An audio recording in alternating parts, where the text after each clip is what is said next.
हर हर महादेव। देखी जा दुनिया में सब केहू भगवान शिव के कुछ न कुछ चढ़ावेला। केहू भांग धतूर चढ़ावेला, केहू दूध से नहलावेला, केहू जल से नहलावेला, केहू गंगाजल चढ़ावेला, केहू तरह तरह के फूले चढ़ावेला, केहू तरह तरह के फले चढ़ावेला। माकिर भगवान के प्रसन्न करे के सब केहू कोटिन उपाय करेला कि आज भगवान हमरा ऊपर प्रसन्न हो जास। और केहू सुबह जाला, केहू शाम के जाला, केहू सुबह दीपक जलावला, केहू शाम के भी दीपक जलावला, केहू उनकर शिवरात्रि व्रत करेला, केहू त्रयोदशी व्रत करेला, केहू प्रदोष करेला। ये तरीका के भगवान के प्रसन्न करे खातिर बहुत कोटिन उपाय करेला। बाकी केहू आज तक बता सकल कि भगवान शिव केकरा से प्रसन्न होले, का चीज से प्रसन्न होले। ये चीज के जानल सबसे अति आवश्यक बा। केहू कहला कि एक लोटा जल आ सब समस्या के हल। यही बात पर हम मैंने रिसर्च कैनी और आपन जहाँ तक कोशिश कैनी और देखनी कि का एक लोटा जल वाकई सब दुख के हरण कर सकता ना। देखी जा हम आपन खुद बीतल ये बात के हम बतावे जातनी कि जब हमार आयु 11 वर्ष के रहे तब से हम एक लोटा जल, सिर्फ एक लोटा जल, और जहिया कहियो बेलपत्र मिल जाए तो बेलपत्र, चाहे भांग चाहे धतूर चाहे जो भी मिले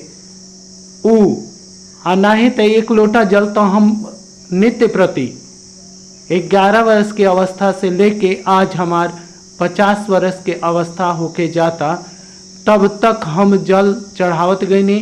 और प्रभु हमरा ऊपर कहिया प्रसन्न भइले कहिया ना प्रसन्न भइले ये बात के आज तक हम ना जान पौनी। काहे कि देखिए हमरा ऊपर ऐसा ऐसा दुख आइल और ऐसा विपत्ति आइल कि जौना के हम वर्णन ना रौरा सभे से कर सकतनी। अगर वर्णन करें तो रौरा सभे ई कहम जा कि हमरा शिव गुरु पर विश्वास नहीं के। हम ई कभी ना कहम कि हमरा अपना गुरु पर विश्वास नहीं के। काहे कि शिव ही सबके गुरु हमें और शिव ही सच्चा गुरु हमें, सच्चा राह दिखावे वाला। शिव के भक्ति जब से विश्वास न हुई तब से भक्ति कैला के कोनो फल नहीं के। शिव के पावे के बाद तब विश्वास सबसे अडिंग होके चाहे दुख पड़े चाहे सुख पड़े, प्रभु के पावे के बाद तो उनका के प्रसन्न करे खातिर समस्या से जूझे के पड़ी। ये बात के एगो छोटा सा कथा के रूप में हम रौरा सभी के सुनावे जातनी। देखी जा शिवरात्रि के दिन रहे, सब के उस शिवरात्रि व्रत भूखा रहे और देखत देखत मंदिर के 3 बजे द्वार खुलल, सर सफाई भइल, 3:30 भइल और 3:30 बजे के बाद जौन भीड़ लागल ओकरा के मत पूछी, वर्णन न करी। काहे कि धक्का मुक्की और जल लेके केहू इन्ने जल चढ़ावता, केहू ओने जल चढ़ावता, केहू ओने दिया बारता, केहू एने दिया बारता, सब केहू व्यस्त बा, केहू केहू के नहीं देखत।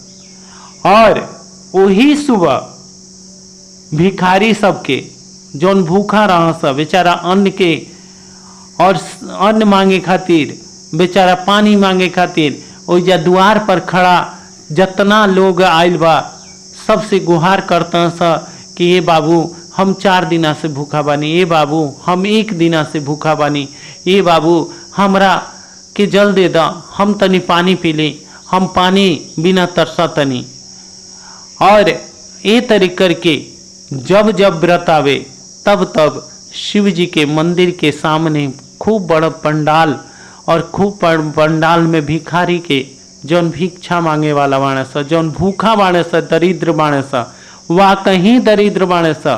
दरिद्रता के कोनो पहचान ना होला। काहे कि अगर गरीब अगर खैला बिना कोनो बेचारा अगर सड़क पर गिर जाता त आवे वाला का कही कि दारू पी के गिरल बा, ओकर हाल चाल ना पूछी।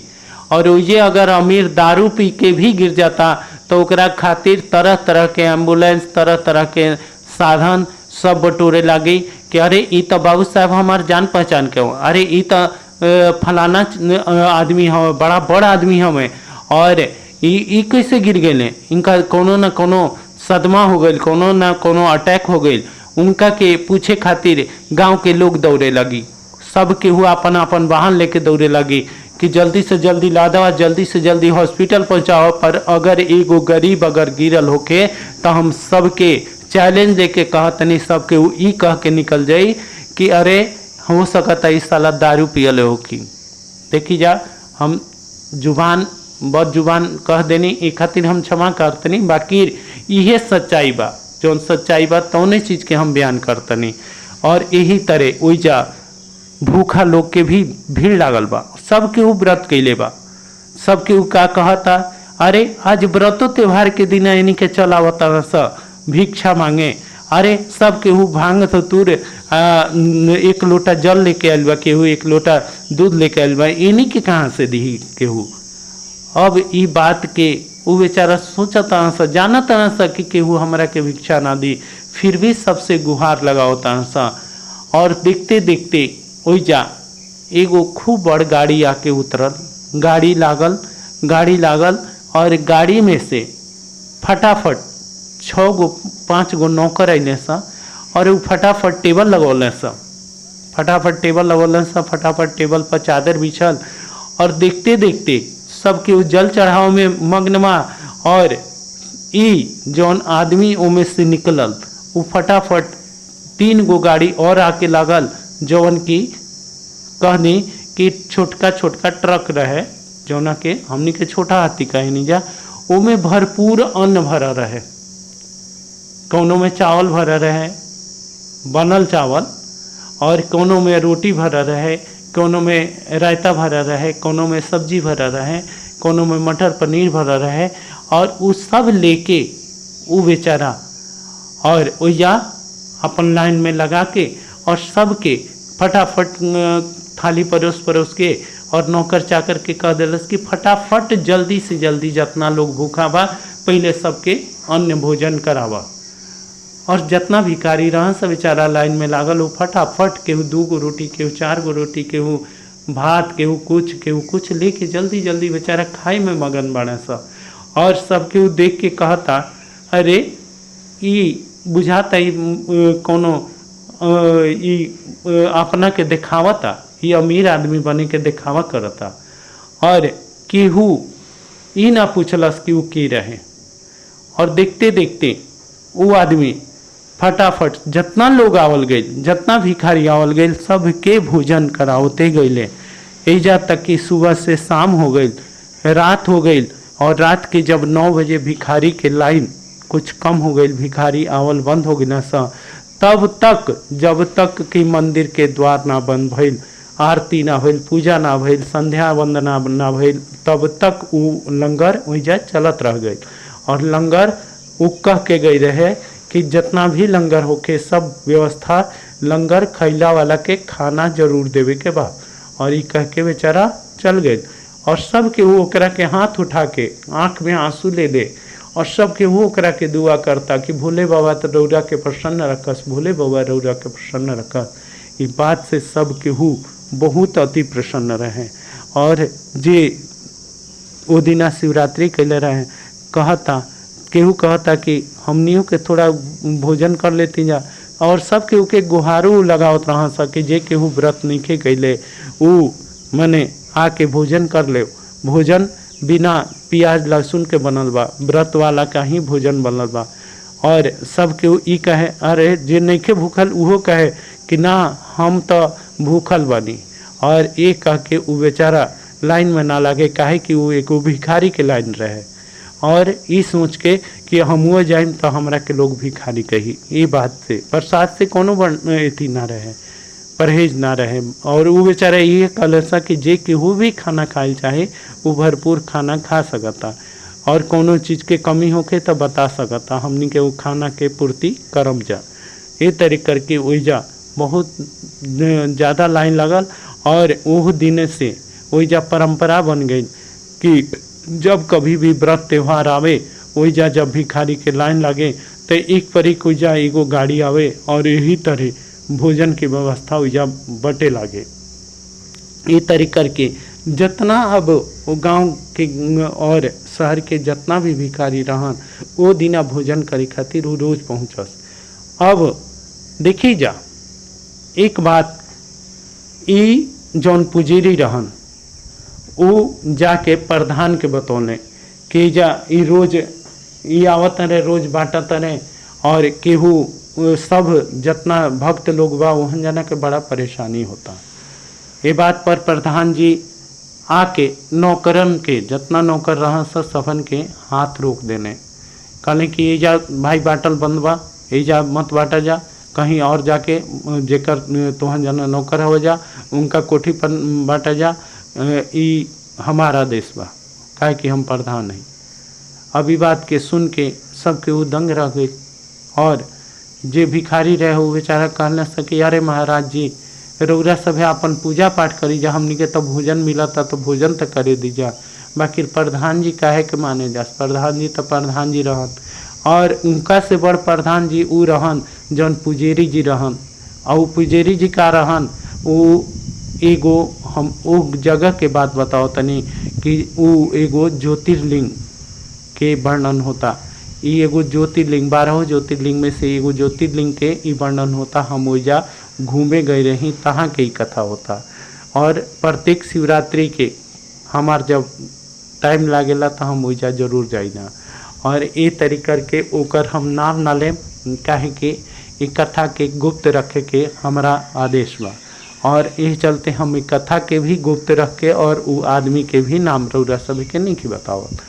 अब देखी बात से अब वो पुजेरी जी कहले कि देखी प्रधान जी के धीरे से कान में का कहतन है कि देखी लोग भीड़ तो ज़्यादा हो जाता, बाकी वीआईपी वाला टिकटवा नहीं के केहू ले, वीआईपी वाला पर्ची केहू नहीं के कटाओ। अब वो बात से प्रधान जी कहतन है कि जेकरा केहू के भीड़ में तनी खड़ा होके के कष्ट होके वो आके और वीआईपी पर्ची लेके भी दर्शन कर सकता। इजा वीआईपी के भी व्यवस्था बा। 1100, 500 और 251 ये 3 किस्म के पर्ची बा और 3 किस्म के दर्शन बा।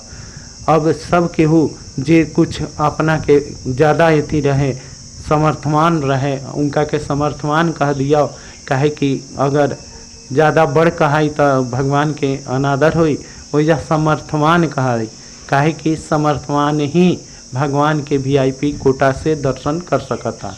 ये एगो नया कलयुग में प्रचलित हर एक ज्योतिर्लिंग पर बड़े बड़े शहर में बड़े बड़े शिव जी के मंदिर पर ये व्यवस्था बनल है। काहे कि हम रामेश्वरम गई रही वही जो ये व्यवस्था रहे और हम नागेश्वर ज्योतिर्लिंग गई रही वही जो ये व्यवस्था रहे और हम त्र्यंबकेश्वर गई रही वही जो ये व्यवस्था रहे, ओंकारेश्वर गए रही वही जो ये व्यवस्था रहे। ये तरह हम और सब ज्योतिर्लिंग के नाम ना लें, काहे कि हर एक जगह ये वीआईपी कोटा के प्रचलित बड़ी हुए, काहे कि सब पंडा लोग वहीजा वीआईपी दर्शन करावेला। और एजा तक कि हम काशी विश्वनाथ जी के भी नाम लेतनी। देखी जा हम सब भक्त जन से क्षमा चाहतनी, हम ई कहे पर ऐसे आतुर बानी कि भगवान के भक्त एके होला जे भगवान के लाइन में लाके भगवान के थोड़ा कष्ट सह के दर्शन करेला, उहे भगवान के भक्त होला। देखी जा अगर जेकरा भी पैसा ना होके तब का वो भगवान के दर्शन करे के एथी नहीं के, वो भगवान के दर्शन ना कर सकता, ओकरा के धक्का मार के बाहर कर जा सकता। ओकरा के जब ओकर लाइन आवता, जब ओकर बारी आवता तब फट देनी पुलिस ओकरा के पकड़ के, और चाहे वही जाके जौन कार्यभार संभाले वाला बा ओकरा के फट देनी बाहर कर देता। हो गई तार दर्शन हो गई। और जे वीआईपी आवता उनकर वीआईपी कोटा से बैठ के ओकरा के पूजा बढ़िया से ओकर सब चीज़ चढ़ावल जाता, सब चीज़ उनका के जल चढ़ावे के नहवावे के सब व्यवस्था ओइजा कल जाता। ये है वीआईपी कोटा। तब ये जान ली कि वो जब ऐसे भइल तब ओकरा बाद ओइजा पहुँच गई ने उ जे लंगर पानी चलावत रहे। आके जब प्रधान जी देखले तब प्रधान जी देखे पैरों तले जमीन खिसक गई। अब वो बेचारे सोच में पड़ गए कि हम काहे के ई आदेश देने। पंडित के बोलौने और जे लंगर पानी चलावत रहे वो आके हाथ जोड़ के विनय करके प्रधान जी से कलश के ही प्रधान जी रौरा ई काहे के रोकतनी, एकरा कारण का बा, रौरा एगो कारण हमरा के बता दी एजा लंगर ना लगौला के। काहे कि देखी भिखारी हमरा दुआरी पर ना आवेला, भिखारी हमरा घरे ना आवेला, अतना भिखारी अतना भिक्षा मांगे वाला अतना भूखा प्यासा आदमी हमरा दुआरी पर ना आवेला, नित्य प्रति ना आवेला, 1 से 2 ये आदमी आवेला। और हम चाहतनी कि जितना लोग आवे हम अपना तरफ से वो व्यवस्था हम एजा बनवा दी, लंगर घर बनवा दी कि रोज नित्य प्रति जे भी भूखा होके वो सब केहू आके एजा भोजन करे। ये प्रधान जी रौरा ई काहे रोकनी है। अब प्रधान जी के ना मुँह से बोली निकलता और ना पुजारी जी मंदिर से बाहर आवता है। अब प्रधान जी उनका के भेजले कि जाके मंदिर के पुजारी के पकड़ के ले आवा। अब मंदिर के पुजारी जी कहाँ तने ओइजे ले हाथ जोड़ के दंडवत प्रणाम कैले चलावत रहे और आके वो अमीर आदमी के चरण में गिर गए। कहले कि हम क्षमा चाहतनी। जब क्षमा चाहतनी तब वो कहले कि ना रौरा अरे ई का करतनी, रौरा पुजारी जी हैं, भगवान शिव के पुजारी हैं और रौरा इहे हमरा के बात बता दी प्रधान जी और रौरा कि रौरा ई व्यवस्था काहे रोकल चाहतनी, ई व्यवस्था में हम कौन गलती कैले बनी। अब ये दोनों जना के मुँह से बात निके निकलत और ये तरीके करके वो व्यवस्था के जौन वो समर्थवान आदमी जौन रहे वो कलश कि सब केहू भगवान के प्रसन्न करे खातिर सब चीज़ देला, बाकी हमरा मन के हमरा आत्मा के हमार जब भगवान के हम भोग लगावे जाई ना तो हम भोग लगा के आई सब हमारा घर में जौन शिवालय बा ओइजा ले भोग ला के और यही सब अन्न वितरण होला। काहे कि हमार शिव जी ऐसा हमरा के आदेश के ले बने।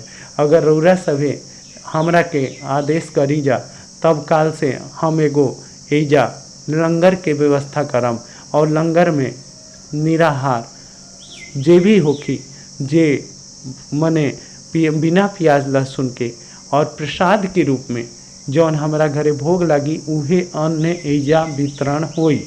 और रौरा सभे कौनो चीज़ के अगर कमी होखे तो हमरो के बताई, हम भी शिवालय में ओकर दान करम। ए पर भगवान शिव के जे वो आदमी रहे जौन आदमी ई भोजन के व्यवस्था कैले रहे वो 11 साल से ये चीज़ की व्यवस्था बनौले रहे। हम ओइजा खड़ा होके ये बात के सुनत रही और ये बात के देखत रही, काफ़ी भीड़ इकट्ठा हो गई रहे।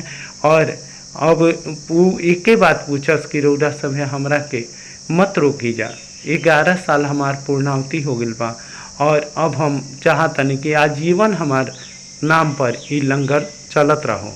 और शिव के हम प्रसन्न करे खातिर शिव जी हमरा के स्वप्न में अगर सचमुच हमरा के स्वप्न में आके दर्शन दिले, कहले कि तू सिर्फ हमरा द्वारी पर अगर तू प्याऊ लगावत रह, तू हमरा घरे हमार भक्त के भोजन करावत रह, तब हम तारा पर प्रसन्न होकम। अभी ये बात चलते रहे कि उनकर एगो नौकर आयल और कहलस कि हे प्रभु, हे बाबू साहब, रौरा घरे बेटा के जन्म भइल बा और संगे संगे एगो बेटियो आयल बड़ी। अब ई मंदिर के जौन कार्यभार संभाले वाला रहन सब केहू भोलेनाथ के याद कैलस। काहे कि वो अमीर आदमी के घरे इहे 2 चीज़ के कमी रहे और वो 2 चीज़ के कमी 11वां साल के दिना ये पूर्ति हो गई।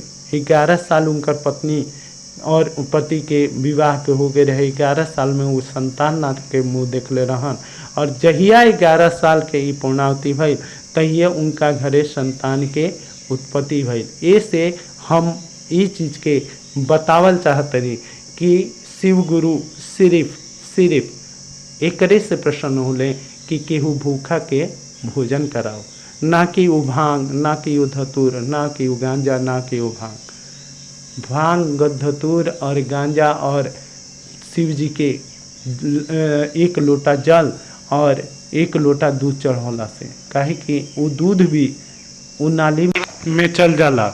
और यही तरह हम रौरा सभे के नहीं कहल चाहता।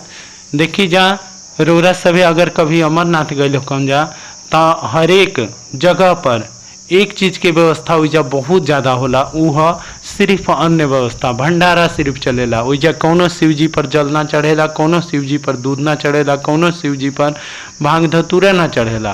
सिर्फ ओइजा जितना श्रद्धालु बाणे दूसर श्रद्धालु उनकर सिर्फ अन्न के द्वारा, भोजन के द्वारा, चाय के द्वारा और पानी के द्वारा सब व्यवस्था ओइजा करे न।